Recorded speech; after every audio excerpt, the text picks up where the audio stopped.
2, and I think before we really get started, we can read a portion of that. That way, when we get to the different sets of questions, we'll already have that top of mind. So, Esther chapter 2, and I'm going to read verses 1 through 7. Esther chapter 2, verses 1 through 7. Later, when King Xerxes was not so angry, he remembered Vashti and what she had done and his order about her. Then the king's personal servants suggested, "Let a search be made for beautiful young girls for the king. Let the king choose supervisors in every state of his kingdom to bring every beautiful girl to the palace at Susa. They should be taken to the women's quarters and put under the care of Hegai, king's eunuch in charge of the women, and let beauty treatments be given to them. Then let the girl who most pleases the king become queen in the place of Vashti." The king liked this idea, so he did as they said. That just sounds real lovely, doesn't it? They're going to come, they're going to get beauty treatments, and there's going to be a contest, and it sounds so, yeah. So, I don't know what. Okay. Do what? Spa day. Yeah, it sounds like, yeah, come on up in here, we're going to have a spa, and yeah, and just see who's the cutest, which that's really not the way that was at all. Okay, verse 5. Now there was a Jewish man in the palace of Susa, whose name was Mordecai, son of Jair. Jair was the son of Kish. Mordecai was from the tribe of Benjamin, which had been taken captive from Jerusalem by Nebuchadnezzar, king of Babylon. They were part of the group taken into captivity with Jehoiachin, king of Judah. Mordecai had a cousin named Hadassah, who had no father or mother. So Mordecai took care of her. Hadassah was also called Esther, and she had a very pretty figure and face. Mordecai had adopted her as his own daughter when her father and mother died. So those first 7 verses, they introduce us to all the characters, okay, all the people that are going to be in this story, in this book called Esther. And they tell us a little bit about the place and the time, okay, where we are. Okay, we're in Susa, the capital city of the Persian Empire, right? And we're told about the circumstances. So we know in chapter 1, can somebody sort of sum up what happened for us in chapter 1?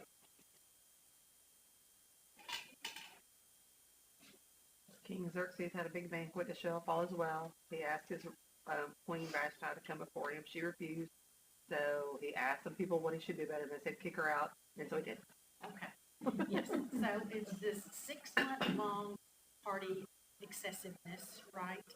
And the excessiveness sort of reached its height in drunkenness and in showing off everything that he had, including his wife, and she was what to show. Okay. So that's where we are. Okay.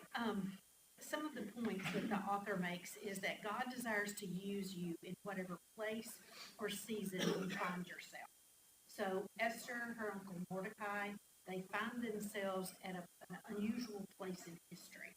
Okay, so it's this time between the exile, okay, when the Jewish people have been exiled from Israel, okay, and they are away from their homeland.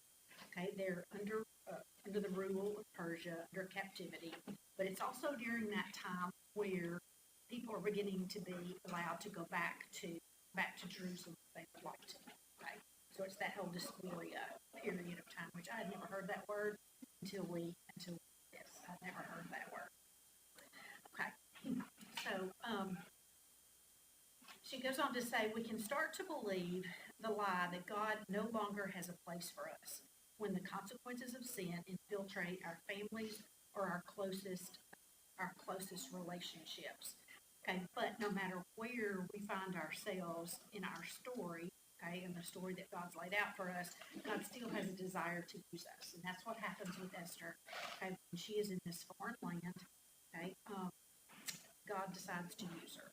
It's that God works through his people, sometimes in the most unexpected places and situations. I truly doubt that she expected going from losing her parents to being an orphan to being the queen. I really doubt that she saw that progression happening in her lifetime. Okay. Now, the whole idea that Esther and Mordecai are outsiders, okay, makes this story even more possibilities of the story, stranger, okay, or more impossible than they could have been to think that she could have become queen under some certain circumstances. And I'm still not quite over the fact that Susa is 900 miles from Jerusalem. I just can't fathom that. I don't want to drive 900 miles. I don't want to be for 900 miles. Okay, but they had walked for 900 miles to be in this other location. So it makes it a little bit more understandable when you think, okay, they've been released to go back to Jerusalem, and now some of them have not gone. Okay, some of them haven't gone for various reasons. Okay. Based on verse 1, do you think Ahasuerus or Xerxes regretted his decision to remove Vashti? Why or not?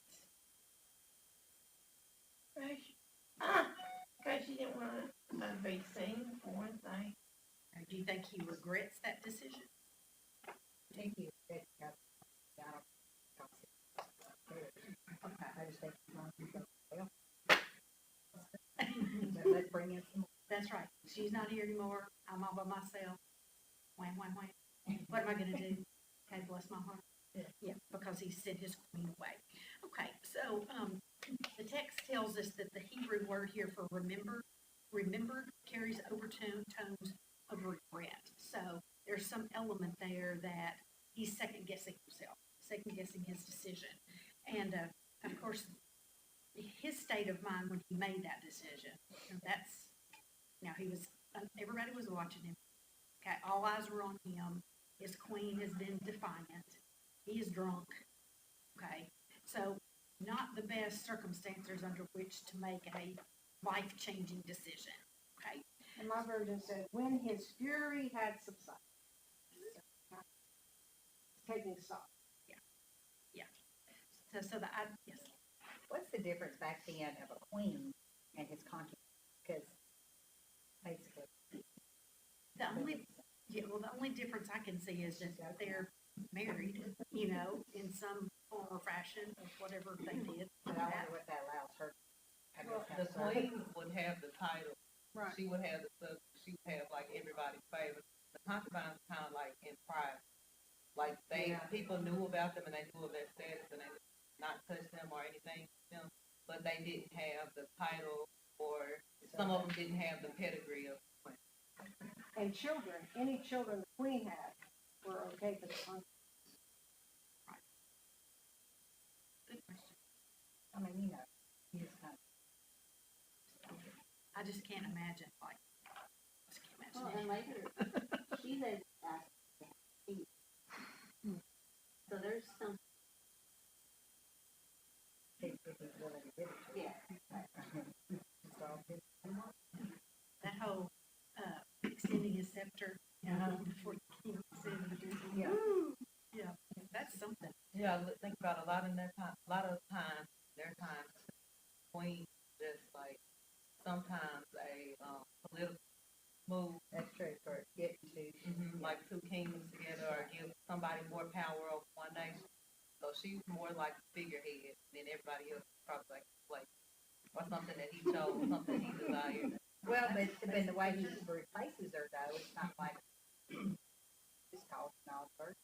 I don't think Xerxes in history, I don't think he had the most wise people around him. And he needed them because he was yeah. So later on in the text, she goes on and mentions that it was the tradition for Persian kings to find their queen among affluent Persian families. And so he is definitely veered away from that. And that's interesting, why. His advisor told him to. He just doesn't seem to be able to help himself. That may have something to do with that. Okay. What is one way you can guard against making a lasting decision when emotions are bumping? So basically, how can you not do what Xerxes did. Maybe not on that level, but just the whole idea of being in that state of, this is not a time for you to make a decision. How can you guard yourself? Right, one. Always pray. I say calm down. Do what? I say calm down. Calm down. Sleep on. You just like give yourself some time. It's like that thing when we were little, it said count to 10. Have you ever had to like pre-decide things? Like, this is something I'm not going to do. Okay. I'm not going to, like in high school, I remember it was a big thing. I had to decide I was not going to drink in high school. And I just had to make that decision that I was not going to do that because there was so much peer pressure to do that. And that meant I had to decide to take myself out of certain situations. But I pre-decided that. I wish I had done that with lots of other things. With that, I did. I made that decision ahead of time.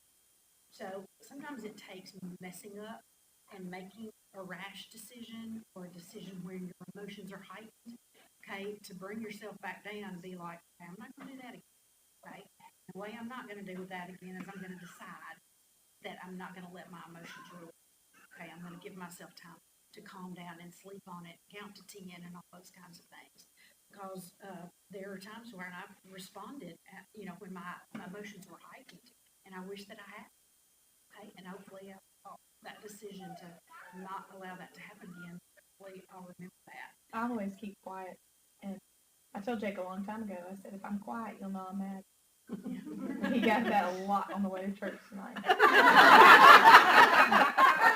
Just practicing up, just so he doesn't forget. Yeah, down beside where I've got this side, I got keys. Yeah, and don't react immediately. Yeah. Okay, so who devised this extensive plan to find a new queen for the king? Whose brilliant idea was that? Advisors. Yes, his wonderful advisors. Okay, this was not the first time the king's advisors suggested a plan and then carried it out themselves. What does this pattern tell you about the strength or lack thereof of the king? Listen to somebody else who He wanted it with it. So, I guess go to people, they're going to tell you what you want them to tell you. Okay, but it does communicate to me that he just can't think for himself. Okay, that he can't make his own decisions, and that he doesn't have the true God to rely on. Okay, which we do. We're caught in a lot of situations where we just don't know what to do. We just don't know. It may be that there's more than one right answer, or it may be that no right answer appears. Okay, and we just do not know what to do. So we have to take that time to just close our mouths and just wait on the Lord and see where he leads us. Okay, a new character named Haggai is mentioned. What is his role in relation to the king? Remember Haggai? What's his See all the women. yeah. Exactly. He was a eunuch, sort of in charge of the right? I know, right, it's still going. It's not going really fast, we're on the run. So he was the eunuch in charge of all the women. Now, she begins to delve into this whole idea of, sort of beauty contest and the fact that these women, when it looks on the outside like, woo-hoo, we get to go to the palace, we get to do all this stuff, oh, we might get to be the queen. Okay, she delves into the fact that that's really not what was going on. Okay, so the king sends out or finds that there's a man in each area or each province who goes out and finds beautiful virgins. Okay, so you're the mama and they come and get your beautiful daughter. Okay, so you're being taken away basically. Okay, but it's the king. So everybody's going to do what the king does, right? Or what the king says. So all these people are sort of plucked, these young women are plucked from their homes, okay? And, what are their prospects of marriage after they've all been with the king? Okay? And not been and gone to McDonald's or the movies. Okay, they have been with the king. Okay, what are the prospects of them being married later on? So it's not as glorious as it seems. It's not as, oh, woo-hoo, you know, American Idolish as it seems. So the women did not have power over their bodies. They were put in a situation where they didn't have power over their own body. But, you know, the whole concept of eunuch, you know, that's really horrible. Okay, and from the text, it talks about how 500 men were taken each year, were taken and castrated and made into eunuchs, okay, to do certain things, you know, be around women and do certain things, tend to them without the ability to, you know, I was just gone, right? So it's not just the women that don't seem to have control over their own bodies, it's also, so everyone's sexuality, and not only women's, was at the king's disposal.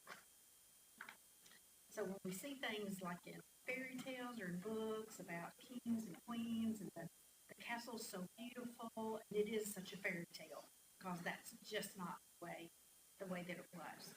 Okay, and the fact that you would have been in a powerful situation was such a tenuous situation because the whole deal was somebody was going to come take over, right? Okay, that power, in order for it to be kept, okay, we're talking wars, we're talking death, we're talking, you know, and constantly you are in danger, your family's in danger, your children are in danger. Okay? It's just a matter of time before someone comes in and takes over. When they do, they kill everybody, right? Every single person, the king, the queen, all the children, the cousins, the goal is to totally obliterate that family line from the earth, to totally get rid of them so they have no claim to the throne ever again. So it's not a fairy tale. It's not a place I would want to be. I wouldn't want to be, you know, a member of the royal family. Okay, that doesn't sound good to me. Okay, so do you think the women taken into the harem were terrified by their plight, or do you think they reveled in the opportunity to possibly be crowned the next person? I think there's probably a little of both. You know, there were those social climbers who thought this was their opportunity, and there's poor young girls who had no idea what they were getting into. Exactly. A lot of disillusionment, right? Okay, because only one person can. Okay, and so your chances are not. How old do you think the people are? Well, if they're young virgins and they've not been married, thinking teenagers. That's just my guess. This is the thing. Teenagers. So can you imagine somebody showing up at your door and being like, "Oh, she's hot. We're taking her," you know, and they just take your dog. And you know, in the boys that take eunuchs, well, even their family line was disrupted because they couldn't have any other children. That would be hard for mothers to do for some. Yeah. It was all because of George. That's bad for all of them. Yes, it's not a good deal for anybody. So I imagine, like you said, Amy, there were some that were like, oh, giggling because they had no clue what was about to happen and what the consequences would be because they had been taken into circumstances. Okay, so she says it's tempting to paint a tamer, more placid picture of the environment in which the account of Esther is set. So when it's in the, you know, over the elementary wing of the building during Sunday school, okay, it's the tamer version, right? But then as we grow up and we learn more, we realize this was not a good thing. Okay, so Esther 2:5-7, we've already read that, and that's where Mordecai is introduced. Okay, so Mordecai is from the tribe of Benjamin, which is if we look at his family. So how did he get to Persia? Okay, he was taken captive. Okay, he was in the exile. Okay, the second main character introduced is Esther, and that name Hadassah. Okay, and her relationship to Mordecai was that she was his cousin. Okay, so we Blank. It said blank there. okay, Hadassah and Esther, right? So too, she has her Jewish name and she has her Persian name, right? And as we read on, we find out that, you know, all of the Jews at that time, the Jews that were there, had their Jewish name, but they also had their Persian name. And the more acclimated they became to the Persian culture, okay, more likely it was that they dropped their name, their original Hebrew name, okay, just went with the Persian name. And it's so reminiscent, and we do start comparing all of this to Daniel, so reminiscent. And those young boys were taken into captivity, and because they were from a royal family, they were taken into the palace, right? Okay, and the king turned them into his little servants, his little trophies, right? Like, here are my servants, you know, running about the castle. Well, actually, that one was the son of King so-and-so. That was the son of King so-and-so. So it was very much it was a power play. And am I right that Daniel and Shadrach, Meshach, and Abednego, weren't they unitized? They made, did I just right. But that would seem to fit sort of an ultimate humiliation. I don't know, I'd have to look that up. Okay, so we know that Esther was adopted by Mordecai after her parents died. So she really has a very tragic beginning, right? More than likely, her parents were killed during that time of captivity. They're taken to Babylon. She's left orphan. Mordecai takes her in. So she has a very tragic beginning. Okay, let's peek a little bit into Mordecai and his family line. Okay, so we'll look at 1 Samuel. If you move back to that. Hey, by the way, I looked it up. It says the Bible doesn't explicitly say they were. Some believe it's possible. So I thought I'd cross that somewhere. Mhm. Okay, 1 Samuel.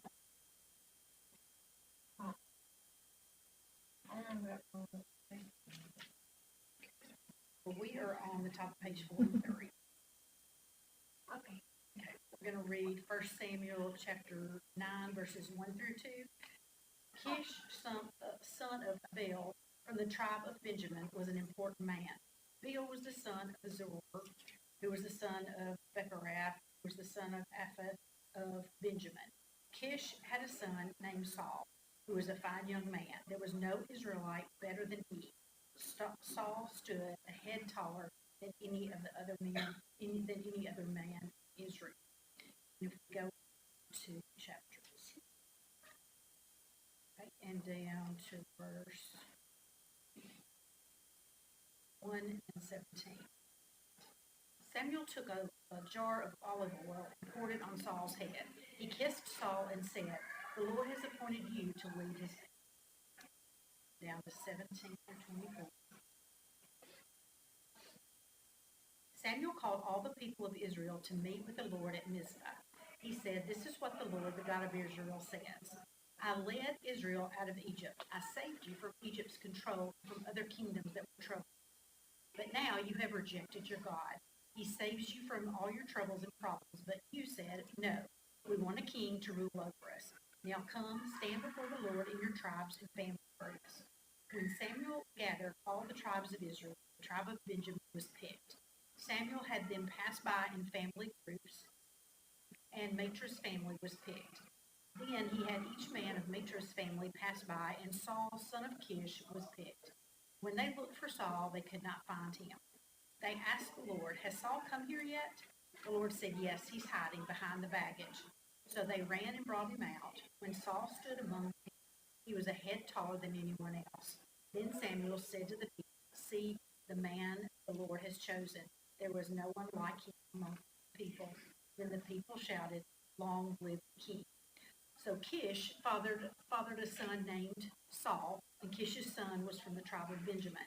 So we've already learned that Mordecai was also from the tribe of Benjamin. So when we think about Mordecai, he's not just any Jew, okay? He's a Jew that's come through this lineage, this kingdom lineage of Saul. So he wasn't just any Jew, he was a descendant of Saul. I hate backers. Do it. I hate backers. And I know that, Saul's the king of Israel, and other, like Xerxes is king of wherever.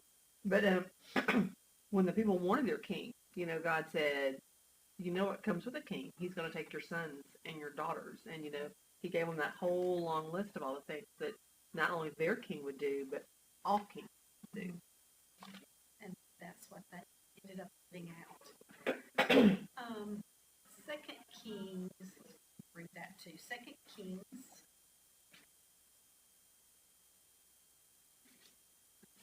24, 1 through 4. Who would like to read that for us? Second Kings 24, 1. During Jehoiakim's reign, King Nebuchadnezzar of Babylon attacked. Jehoiakim became his vassal for 3 years, and then he turned and rebelled against him. The Lord sent Chaldean, Aramean, Moabite, and Ammonite raiders against Jehoiakim. He sent them against Judah to destroy it, according to the word of the Lord he had spoken through his servants the prophets. Indeed, this happened to Judah at the Lord's command to remove them from his presence. It was because of the sins of Manasseh, according to all he had done, and also because of all the innocent blood he had shed. He had filled Jerusalem with innocent blood, and the Lord was not willing to forgive. So all of the promises and commands that God has made to his people, remain faithful, I will protect you and I will bless you. Don't remain faithful, I will be able to hold up my part and deal with it. It's part of the promise of the covenant. Okay, so verses 8 through 17. Like to read that. Or just any part you can stop when your mouth gets dry. In 2 Kings. Same chapter. Second Kings chapter 24. This is verses 8 through 17. Jehoiachin was 18 years old when he became king. He reigned in Jerusalem 3 months. His mother's name was Nehushta, daughter of Elnathan. She was from Jerusalem. He did evil in the eyes of the Lord, just as his father had done. At that time, the officers of Nebuchadnezzar, king of Babylon, advanced on Jerusalem and laid siege to it. And Nebuchadnezzar himself came up to the city while his officers were besieging it. Jehoiachin, king of Judah, his mother, his attendants, his nobles, and his officials, all surrendered to him. In the 8th year of the reign of the king of Babylon, he took Jehoiachin prisoner. As the Lord had declared, Nebuchadnezzar removed all the treasures of the Lord from the royal palace and took away all the gold articles Solomon, king of Israel, had made for the temple of the Lord. He carried into exile all Jerusalem, all the officers and fighting men, and all the craftsmen and artisans, a total of 10,000. Only the poorest people of the land were left. 7 through 17. Nebuchadnezzar took Jehoiachin captive to Babylon. He also took from Jerusalem to Babylon the king's mother, his wives, his officials, and the leading men of the land. The king of Babylon also deported to Babylon the entire force of 7,000 fighting men, strong and fit for war, and 1,000 craftsmen and artisans. He made Mattaniah, Jehoiachin's uncle, king in his place, and changed his name to Zedekiah. Okay, so what sticks out to you? What stands out about the devastation they're experiencing?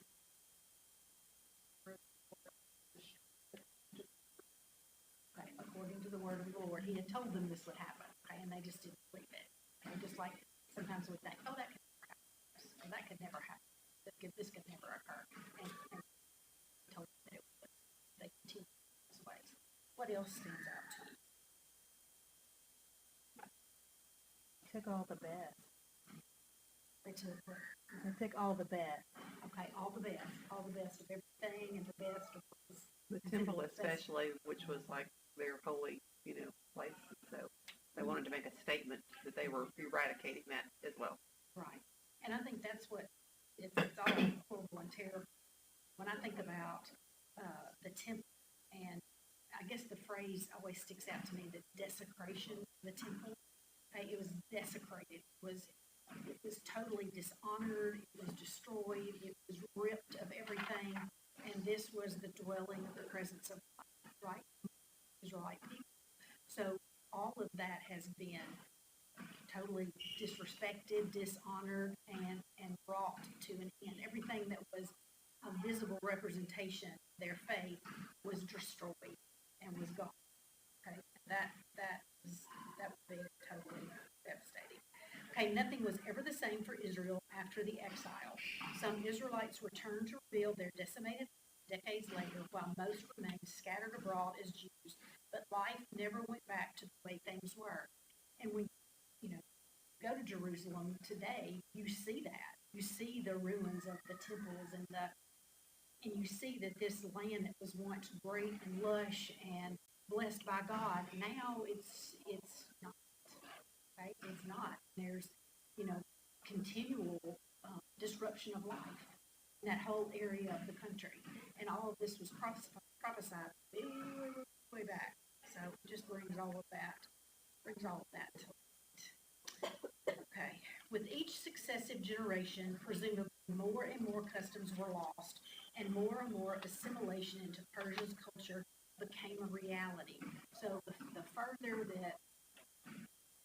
away that the Israelites were, not just further physically, but further in time, that they were from all of the past, all of the times of blessing of the Lord had upon Israel, all that becomes further and further in the past until it begins to fade, okay, to many of the people.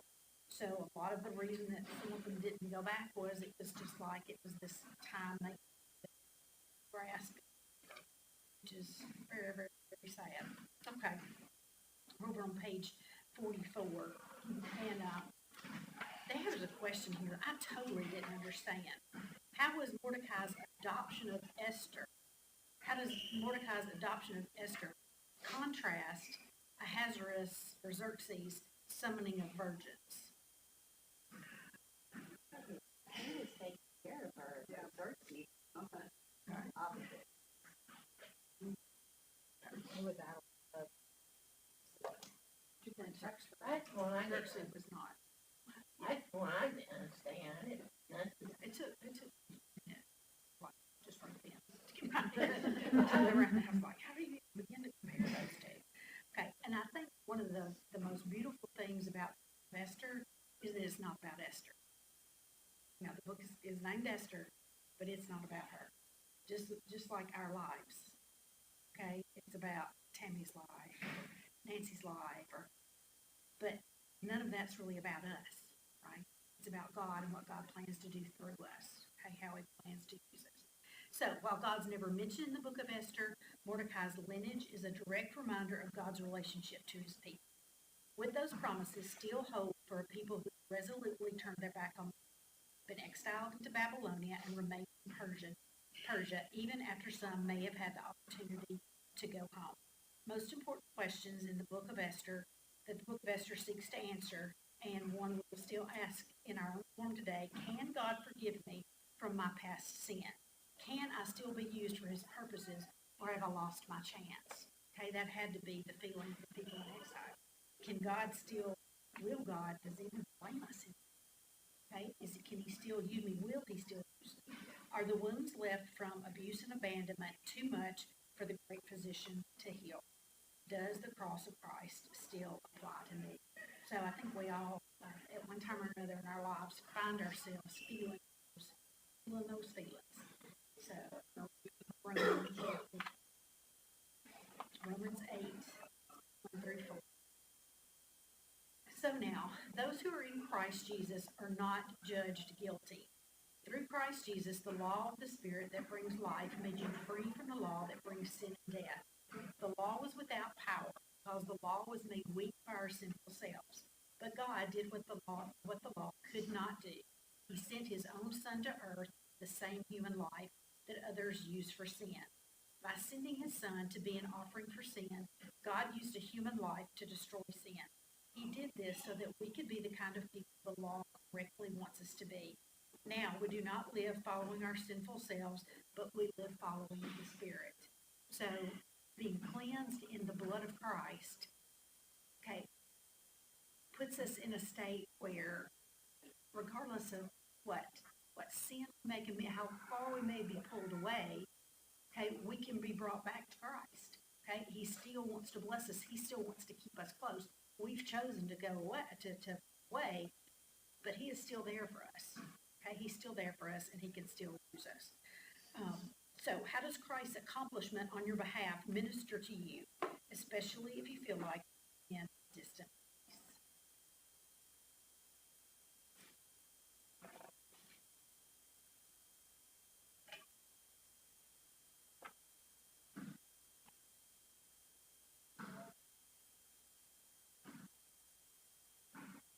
Can you say that again, please? How does Christ's accomplishment on your behalf minister to you, especially if you feel like you're in a distant place?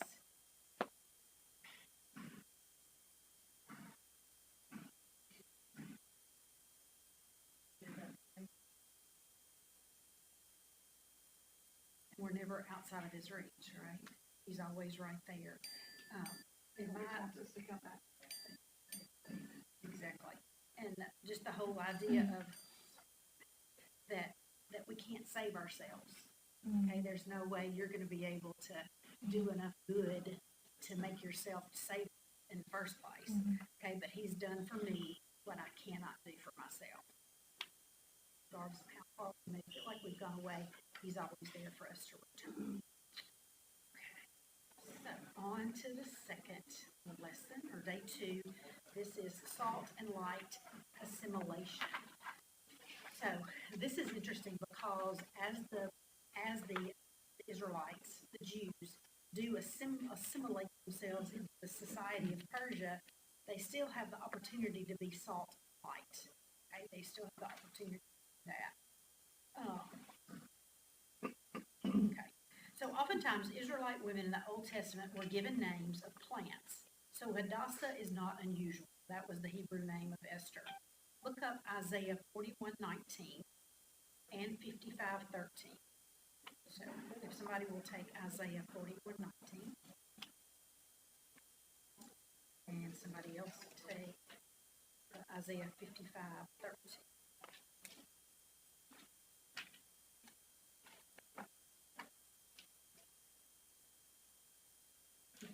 Isaiah 41:19.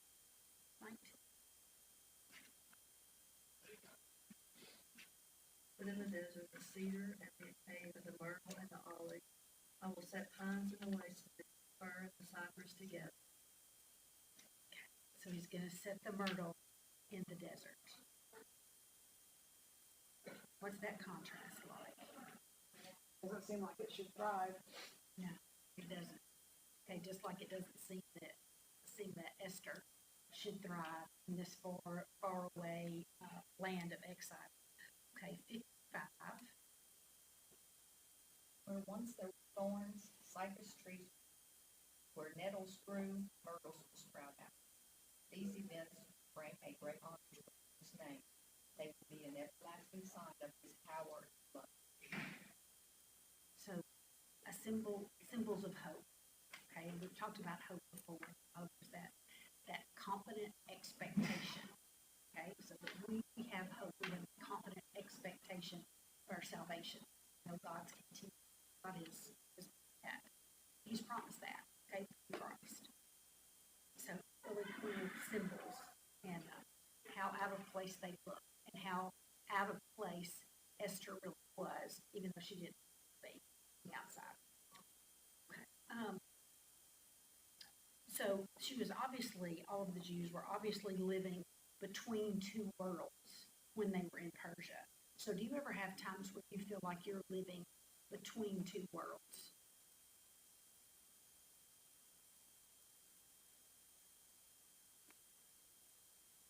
Yeah, you're in the world, see all the crazy stuff going on, how things are becoming more and more normalized, or not normalized, they're getting further and further away from God, but you know that you are working towards the kingdom. So it's kind of like you're in the middle of like, what's my doing? It's like you don't want to go slow, but at the same time, it's still so hard to put the work. So you're kind of like, you don't feel like. And then there's so much crazy right now. There's just so much crazy everywhere you turn. Every time you turn on the news, what world? What? I have some friends today that were the whole China thing. Like, I just ordered some stuff from Shein.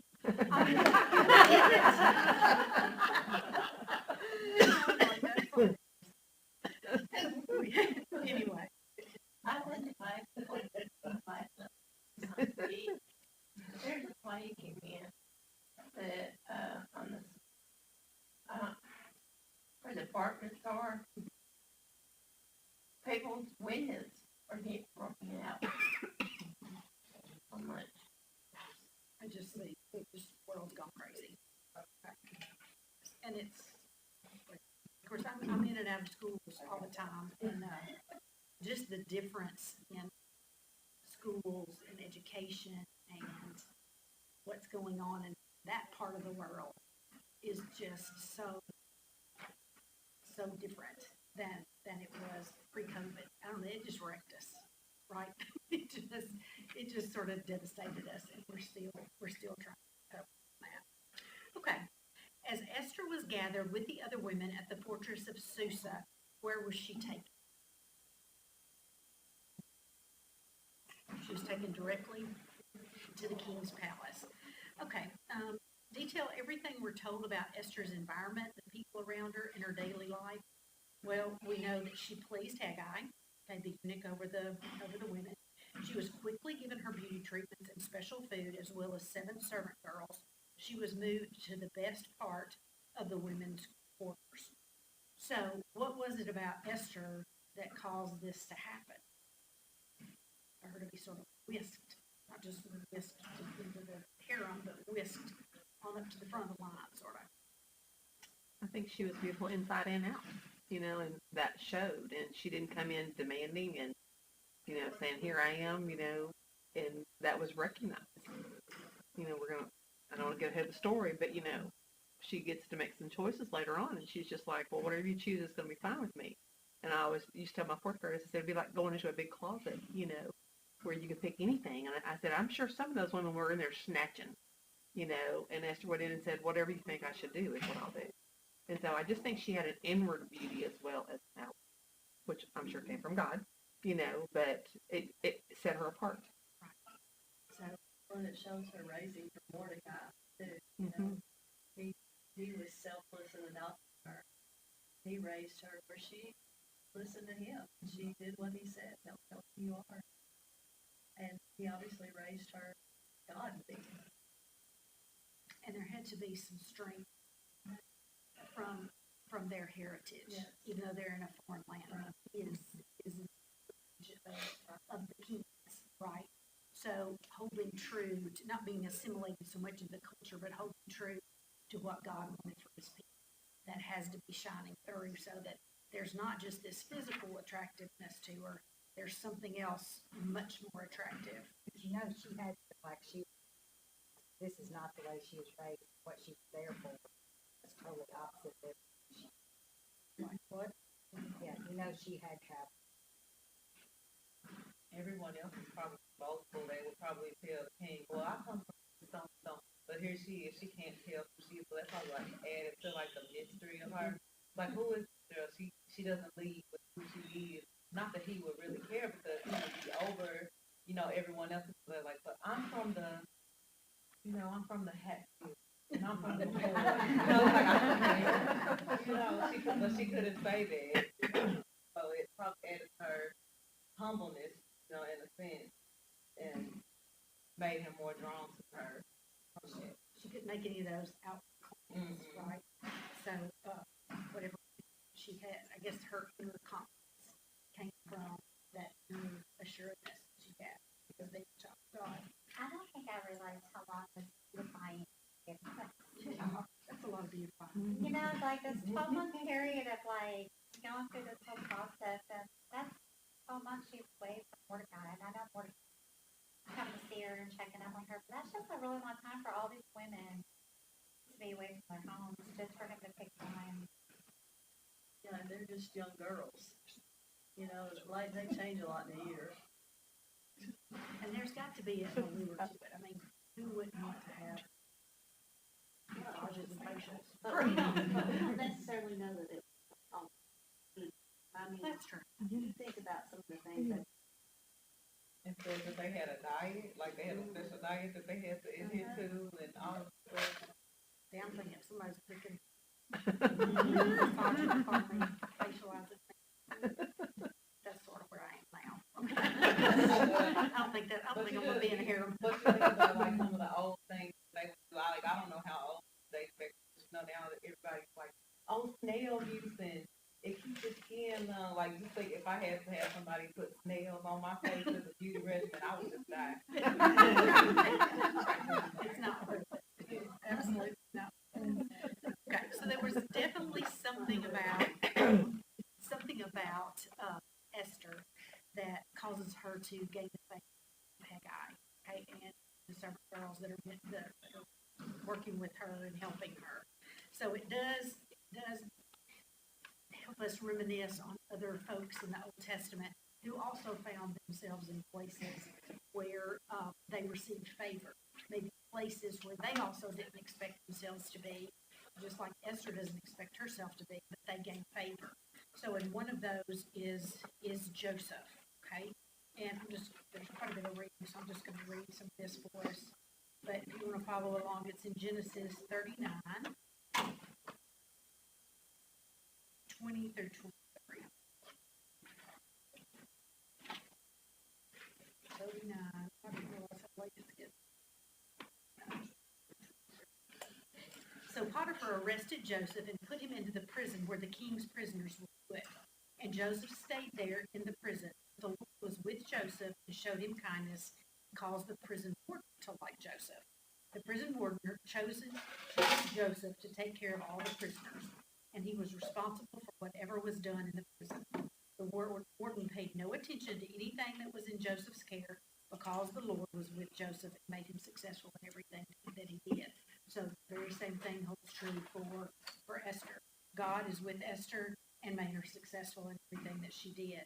Okay, Daniel was the same way. Okay, Daniel never bowed down to a false god. He never abandoned his God. But there was also something about that's the core, that's the root of it. But it made him also very easy to the king. He was trustworthy. Okay, so therefore he was given favor. One of the questions here is, what did that favor look like? What did the favor look like that was bestowed upon Joseph, upon Daniel? And it was trust. Okay, these were foreigners, these were Jews, but they were brought into these four kingdoms and trusted and promoted to places of great power. Okay, even though they weren't of the people. Joseph was an Egyptian. Okay, Daniel was not. He was not Babylonian. Okay, so what do the passages in Genesis and Daniel reveal about how and through whom God can show his children faith?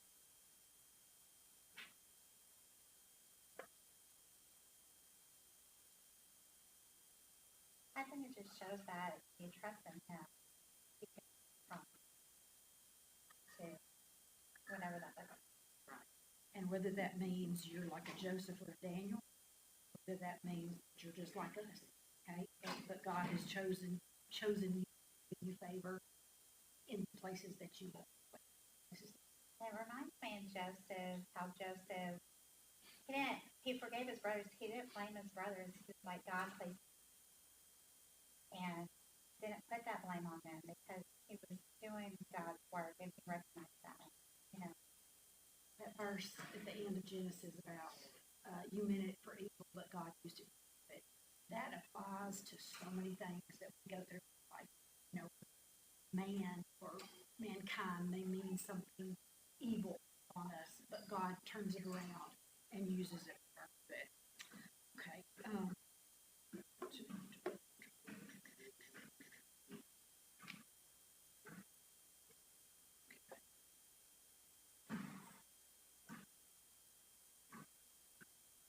So why do you think Esther was shown favor despite no mention of God and no mention of her mentioning God?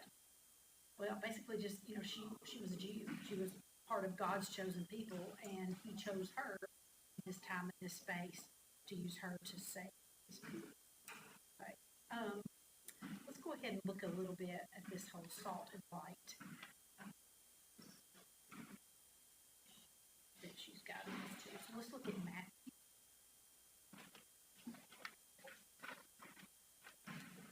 Five.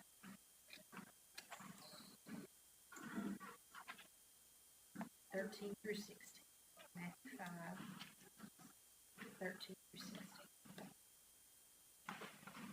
And just whoever wants to read that. You are the salt of the earth, but if the salt loses its saltiness, how can it be made salty again? It is no longer good for anything except to be thrown out and trampled underfoot. You are the light of the world. A town built on a hill cannot be hidden. Neither do people light a lamp and put it under a bowl. Instead, they put it on its stand, and it gives light to everyone in the house. In the same way, let your light shine before others, they may see your good deeds and glorify your Father in heaven. So even though Esther was in a place, in a time where she could not reveal her Jewishness, okay, it was obvious that there was something much, much different about her. Okay, and the different things we see about her are probably the way she treated people, the humbleness that she carried herself with, and I think that puts so much responsibility on us as Christians. We are in the world, and people know that we're Christians, and that whole not making rash decisions, okay, in emotional states and all that, there's so much responsibility on us because people are watching us. Okay, are you going to respond to this situation differently than someone just in the world that doesn't have much of anything going on?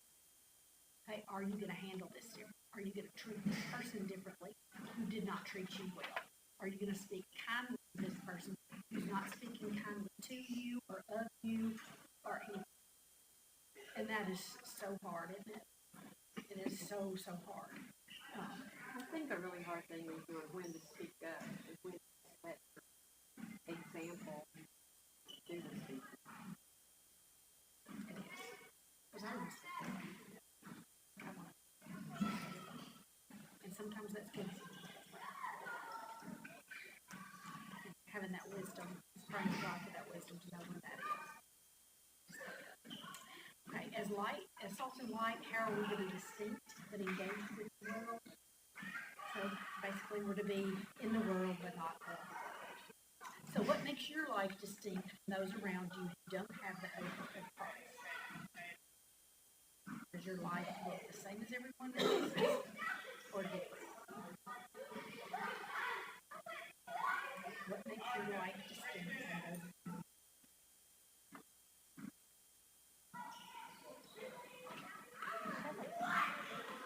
I said it should look different. I mean, God takes delight in us. And if we have our faith, follow Him, despite our circumstances, there's still eternity. So, I mean, our life should be different. We should continuously live a life that He lives. So much of it is how we treat our kindness, our concern, our love. People expect us to also judge. Expect Christians to do that way. But to be able to treat people kindly, but yet still to not lose yourself. Not lose yourself to the world around you or the circumstance you find yourself in. Because we get put in spots like that. And they were in that spot and were in that spot for a long time. Just like the Jews were in that spot of Babylonia for a long time. Some of them lost themselves to the Persian culture. Okay, some of them assimilated to the point that you couldn't tell any difference between them. So being able to not lose yourself when you're not stuck. Have a great week. Finish this up next week.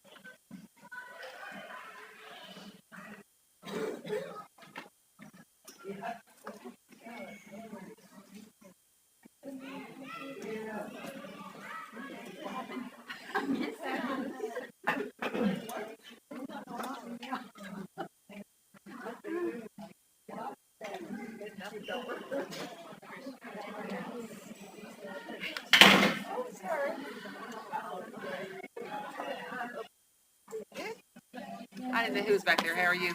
And I didn't know who you were. I kept thinking, who is that with that pretty curly? Oh, I just let it go its natural self today. You're So kidding, it does that? yes.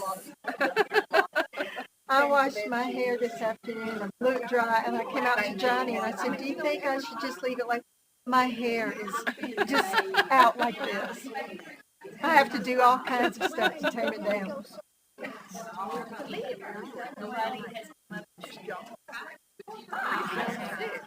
I am actually so much better. You sound better than you did last week. I've been battling sinus infection. But yeah. I've never had one that was yeah.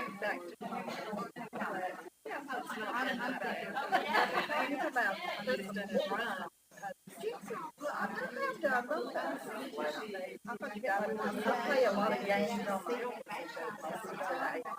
today. Harder time. But I tell you, it's going I mean, so much of it. Let me know. That's what I thought. It closed down for 3 days. Hopefully you get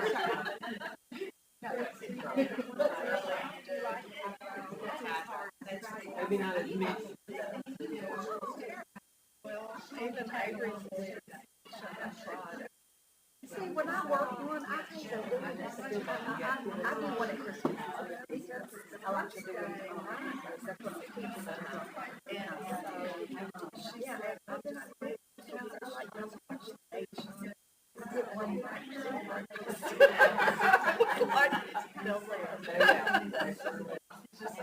whole fun and go. Yeah, and I always do like the outside and go. Okay. Holler at me, and I'm, you know, around. It's coming good. Yeah. Because of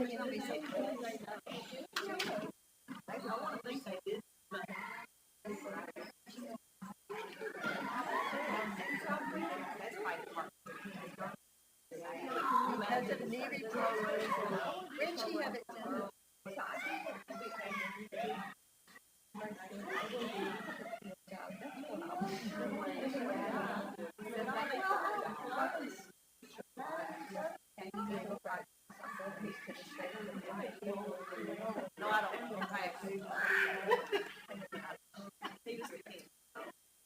And she thinks it has something.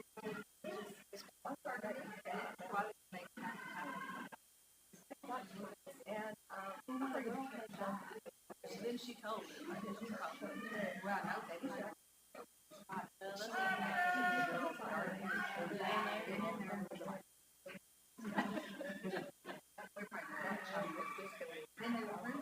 I wonder if they can change it.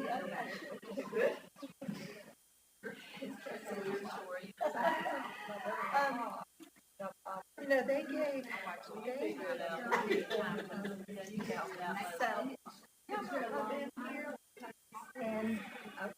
and then he had lights and yeah. Oh, I'm calling. A nerve. And I prayed. I just was worried about anesthesia at my age. So, you know, and I just was so grateful. They came out and said, really well. You know, it's just like, oh, we traveled real well together. And they it's kind of, I just want to go where they took me in. I had known that, I would have freaked out. But they did give me something for that. Let's just wait until everything's in rhythm and you're not having any trouble. So,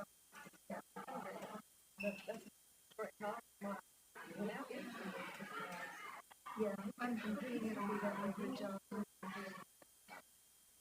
Well, see, Johnny's is the injection fraction, which is electricity. Is that what David? I mean, he had an ablation for it, but you can have an ablation for different things. Like if you've got something clogged, okay. take it to, but it was caused by,